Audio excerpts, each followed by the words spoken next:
11h du matin mbokk yi nuyu nañ leen daal di amaat mbégte janook yéen beneen yoon ci seen matinal bi di Kékéliba tey ji méngoog dernier numéro de la semaine ba tax na daañu dikk ak yéen comme à l'accoutumée ci ay ponk yu yaatu te wutee lool. J'invite déjà Massamba Thiane mel na ne naanum Kékéliba bi pare na moom da koy dooree fee daal di koy àggale en plateau alors ñu dalal la bu baax a baax am mbégte jàkkaarloog yow. mais kontaan naa trop Binta Charles nuyu Abdoul Aziz waaye lii nag moom namoon naa ko moom. waaw Kékéliba di ziare suñu invité yi. ak suñu gan gu dégg nga wolof. jàngal wolof.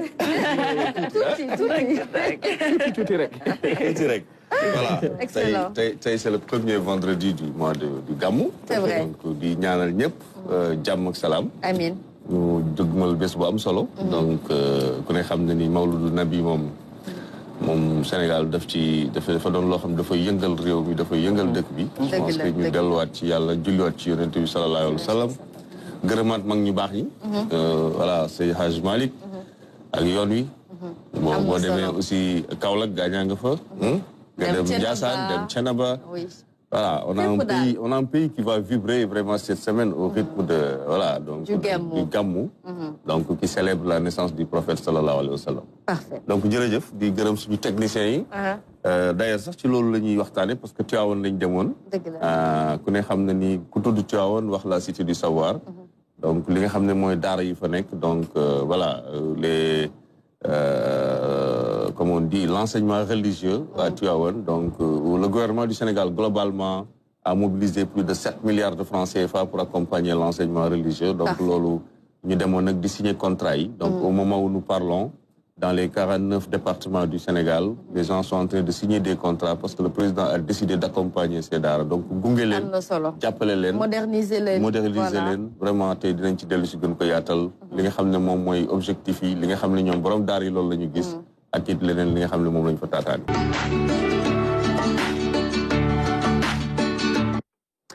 Alors, Haj Massamba Thiane, daal dinañuy door les vendredis de Massamba. Oui, mais merci beaucoup Binta. Je fais un petit coucou à un de mes grands, vraiment sama benn waay la gis naa mu envoyé message di nuyoo aussi. Mor Koumba Ndiaye, il est enseignant, c'est notre enseignant à l'école normale régionale de Saint-Louis, qui nous suit actuellement depuis Dara. Grand, merci beaucoup. Donc, comme une chose rek, pour Sénégal, wax aussi éducation, xamné aussi les nouvelles autorités là, ils veulent vraiment une éducation inclusive que ñëpp bokk ci. Donc, moo taxoon daal vraiment le président Bassirou Diomaye Faye bu mu ñëwee ba léegi daam fekkoon na ñuy dox ci daara yi, mais vraiment daf ko gën a booster, gën leen jox cër. xam nga ñu ngi fi doon waxtaane assises yi nga xam ne déjà lancé na ko mais bii yoon dafa am enveloppe bu am solo bu ñu mobiliser ne nañ ko dimbalee daara ñu déglu ci très rapidement le directeur des daara Babacar Samb ak Saliou Ngom ñoom ñi nga xam ne ñoo yore woon mission bi foofu ñu demoon ci Tivaouane. Parfait ñu dem te ñëw. demoon na ñu nekk Tivaouane di waxtaan ak yow Sénégal gépp ci 59 IEF yi ñoo ngi signé ay contrat de performance ak seen daara yi ngir jàppale leen ci wàllu jàng bi ñu jàngale ci daara yi. ci wàllu dund ci wàllu santé ak ci wàllu hygiène projet war naa diire lu war a mat ñeenti at daanaka mën naa wax ni ñetti at moo ci des fi mu nekk nii mais état bi jagleel na daara yi lu toll ci juróom-ñaari milliards yu tegal ci ñetti at yi ngir jàppale leen loolu nag li ko waral mooy xam ngeen ni état bi dafa am vision bu leer ci daara yi mooy de moderniser ko intégrer ko système éducatif sénégalais PAPS bi nag ci boobu domaine lay intervenir ngir jàppale daara yi moo taxoon tey ci signature bi ñu partagé ak seen daara yi fii ci Tivaouane lu tolloog fanweeri daara ak ñett bénéficié nañ ci projet boobu projet bi ñu njëkk a signé rek wala contrat bi ñu njëkk a signé ki njëkk a signé déjà am na 7 millions li ñu koy jàppale ci at mi te yaakaar naa bu déwén tam dañu faat benn plan d'action dañu ko renouveler ngir jàppale waat daara yi. moo nekk dernière étape bi nga xamante ni. moom mooy tax ñu mën a accompagner gunge lu tolloog 1098 daara ci territoire national bi Tivaouane ñu am ci 33 daara mbëbët bi mooy ñu fexe ba ndongo daara yi fépp fu ñu nekk si ñu ñuy gunge ñu mën a am compétence yi nga xamante ne xale yu nekk ci école classique formelle bi am nañ ko lépp lu jëm ci wàllum compétence en mathématiques en français compétence de vie yi nga xamante ni moom la ñuy jàngal ci xale yi école primaire publique yi ñoom tamit ñu mën koo am pour que ñu am les mêmes chances de réussite donc contrat de performance bi day permettre ku nekk nga xam lan moo addu ci say mbagg lan nga war a def pour que xaalis boobu su projet bi jeexee ñu mën a mesurer résultats yi ba xam ndax borom daara yi jot nañu gunge xale yi pour ñu am résultats yi waaye aussi état du Sénégal à travers ministère de l'éducation nationale ñu mën a xam est-ce que lu àddu woon ci ay mbagam moom aussi matal na ko. mu ngoog ce projet ambitieux am dayo lool te it am solo. bu nguuru Sénégal moo ñu en marche. voilà donc boo gisee sax bi ñu signé contrat yi ba pare donc ñi nga xam ne ñoom ñooy borom daara yi engagé wu. vraiment ne effectivement tout ce qui a été fait sur le document sera respecté. Ce qui va être fait, c'est qu'il faut accompagner les talibés ci lu jëm ci seen wàllu l'environnement. C'est-à-dire qu'il faut accompagner aussi sur le plan sanitaire. Parfait. Il faut aussi les aider pour améliorer la qualité de l'enseignement, c'est-à-dire en recrutant, en formant. Donc ñu déglu ñi nga xam ne ñoom ñooy bénéficiaires yi. ñu seetaan leen. Voilà ñu dem te ñëwaat. waaw contrat bi liñ ci gën a ama solo mooy xale yi xam na ni den yombalal ñu mën a mokkal alquranul karim ba pare tamit di gën a am solo wàllu set gi am na solo bu baax a baax a baax beneen bi toppaat mooy wàllu yalwaan wi day wàññi ko bu baax a baax a baax ndax wuti loo lekk rek moo tax xale yi yalwaan suñu état taxawoo si wàllu lekk yalwaan day arrêté kon jàpp na ni point yooyu nekk na lu am solo beneen bi si toppaat mooy la tansa nasibaka mina dunya gin yàlla digaloon buñ jàngee xale yi français di leen bàyyi xel ni loolu di leen ci mën a dimbali bu baax a baax fu nitu français taxaw wala ndongo français taxaw xale yi mën faa ànd ak ab yar taxaw fa wane loo xamante ni mën na leen a supérieur ñoom seen bopp. ci jàpp rek loolu ndimbal lay doon ca borom daara ja te it wax dëgg yàlla li partenaire la boo xam ne bu am solo la buñ doon xaar nag wax dëgg yàlla tam ci en tant que état Sénégal bii ñëw itam. comme niñ ko waxee ñu boole woon ko seeni projet ba ñuy campagne bu ñëwee fekkoon ko fi gën koo dëggal gën koo dooleel kon sant yàlla rek la ñuy wax wane ni tam kon ñun war na noo gembuwaat war na noo taxawaat nag ba résultat yiñ doon am ñu gën koo yokkaat gën a wanewaat tam daara gën a wanewaat tam nitug daara gën a wanewaat taxawu daara te boobu mooy citoyen bi ñu soxla am ay jikko am ay qualité ñu ngi jooy lu nekk waaye nag yaakaar naa ne ñu jóg ci daara ji duñu sàcc duñu naan sàngara te bëri wuñu tam ci prison yi kon nag loolu buñ ci taxawaatee gën a liggéey état jàppale nu dooleel nu kon réew mi ca kanam rek la ñuy wax. li ma dégg sëriñ daara yi wax man daf ma rassuré parce que dama gis ne ñoom ci seen bopp gën nañu wone confiance bi nga xam ne nii am nañu ko ci li état Sénégal tëral jëmle ko ci ñoom. te booy def mbir jëmale ko ci ay nit ñooñu am confiance ci li ngay leen indil day tax engagement ak taxawaay bi ci war ñu def ko bu ko defee à l'heure du bilan incha allah njortu nañu ne résultats yi dinañ ko atteindre. ma ngoog ñu nekkoon nag ci contrat de performance ndax mënuñu tudd daara te duñ ci boole les maîtres coraniques les premiers acteurs ñu war a ñoŋal en tout cas seen nekkin waaye saytu seen ay performance mais Massamba am na aussi beneen ponk bu ñuy laalaat jëmale ci mbir mi. waaw biñ ci bëgg a wax rek mooy benn expérience bu intéressante boo xam ne bii suñ benn mbokk bu dëkk ci commune bu Pire. moo ko def. parce que moom daf lay expliquer. Pire bu baax. waaw voilà daf lay expliquer moom biñ ko njëkkee indil appui. état bi jox ko ba mu jëmoon ci wàllu wér-gu-yaram donc vraiment il avait dit que lui il n'est pas médecin il connaît pas mais quand même il a déroulé une stratégie ñu déglu ko rapidement. Parfait.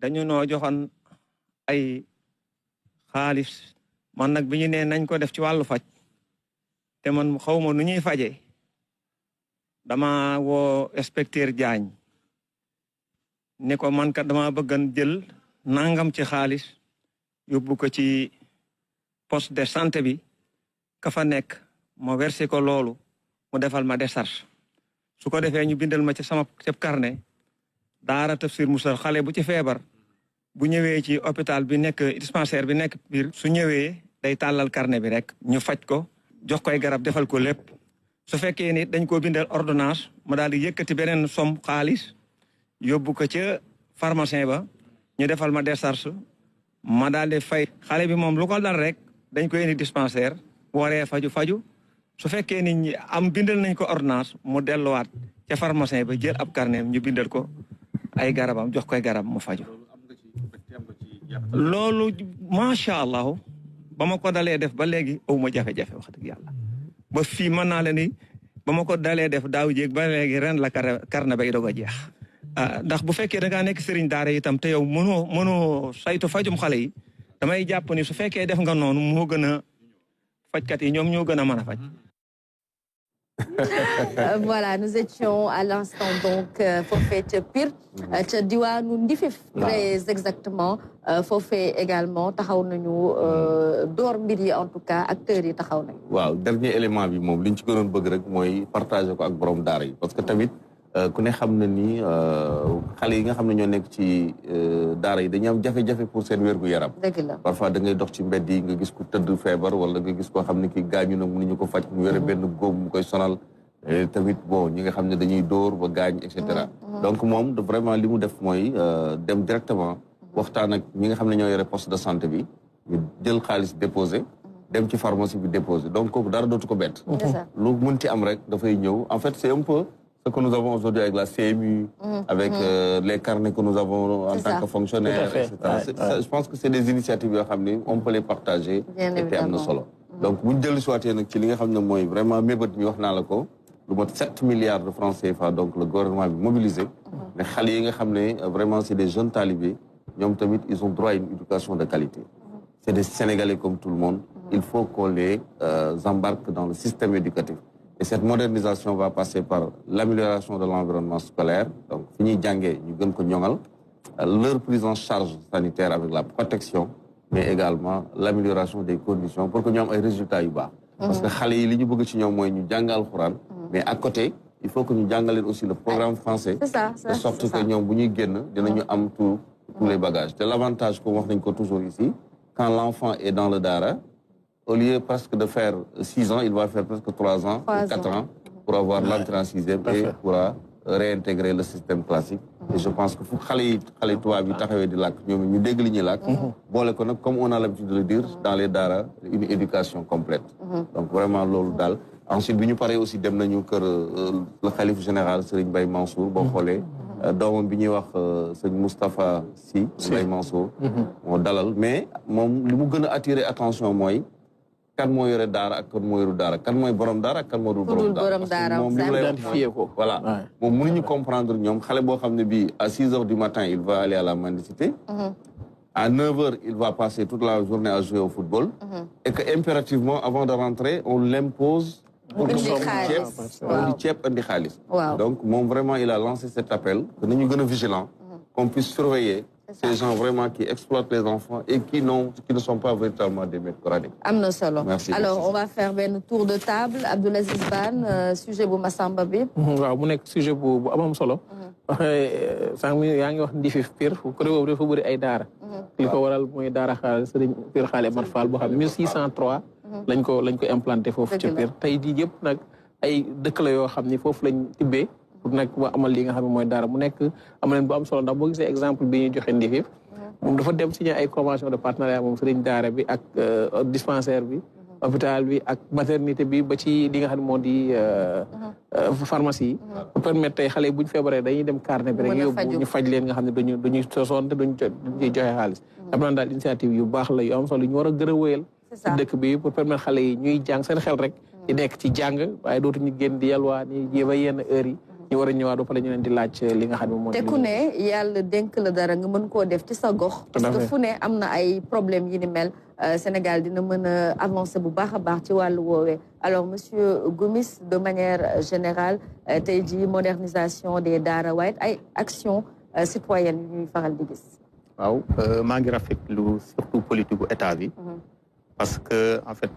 xale yi daara yi boo xoolee bu baax ay sénégalais la comme ñun ñooy waruñu leen di seetaan ñuy taxawaalu si mbedd mi loolu rafetul si image yu Sénégal rafetul si suñu image ñëpp moo tax it Sénégal bu ñu gisee gouvernement bu bees bi di jël initiative yu mel nii dañ koy encourager di rafetlu lu mel nii et di ñaan yàlla mu jëm kanam te lu ma ci mën a teg mooy maanaam xale yi buñ leen tàggatee si daara yi ba pare ba ñu am xam-xam xam nga boo xoolee bu baax dañuy wax ni jàng français boo jàngee français yow yaay intellectuel mais dañuy sonnal suñu bopp du loolu mooy tax nga doon intellectuel c'est vrai mais ñii di jàngee si daara yi boo xoolee bu baax bu ñu génnee xam-xam bu ñuy am ñun ñi def école française la plupart du temps duñu am xam-xam bu toll noonu voilà ils se débrouillent très bien te boo xoolee voilà ñoom ñooy réussir la plupart du temps si seen entreprise bu bopp léegi nag man dama bëgg tamit ñu yokk ci benn kii rek mooy maanaam côté formation professionnelle man comme ñun si école yooyu la ñuy yëngu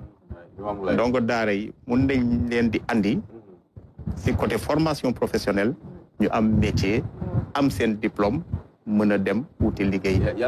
projet bu ministère formation professionnelle lancé il y a pas longtemps boo xam ne waaye daara entreprise daara atelier ci daara yi pour parfait alors Eva-Lise un mot sur aujourd'hui cette politique de l'État qui vise à accompagner bien évidemment les daara, faire en sorte en tout cas que les enfants talibés aient les mêmes chances que ceux-là qui partent à l'école.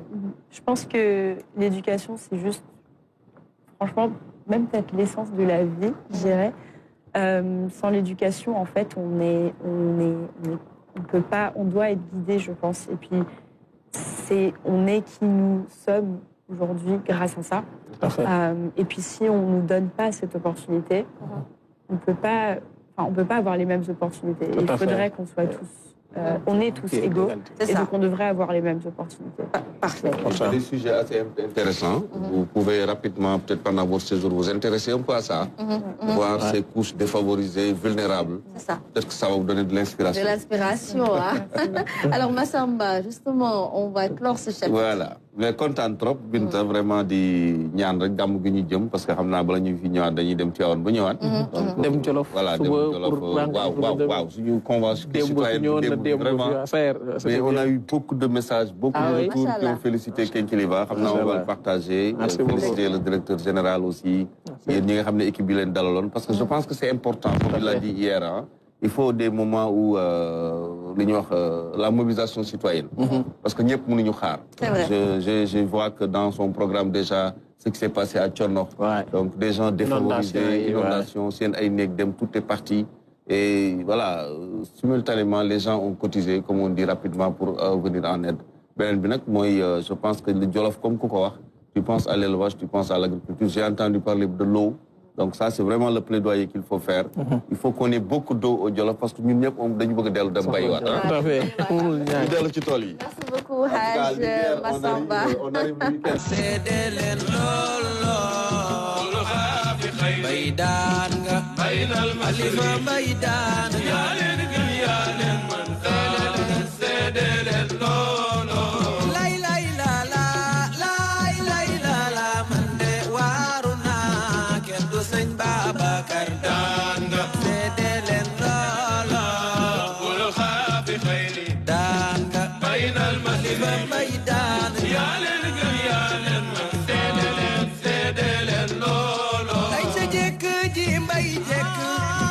Jekale ñi fi jekkul woon ku la roy jekkati daan nga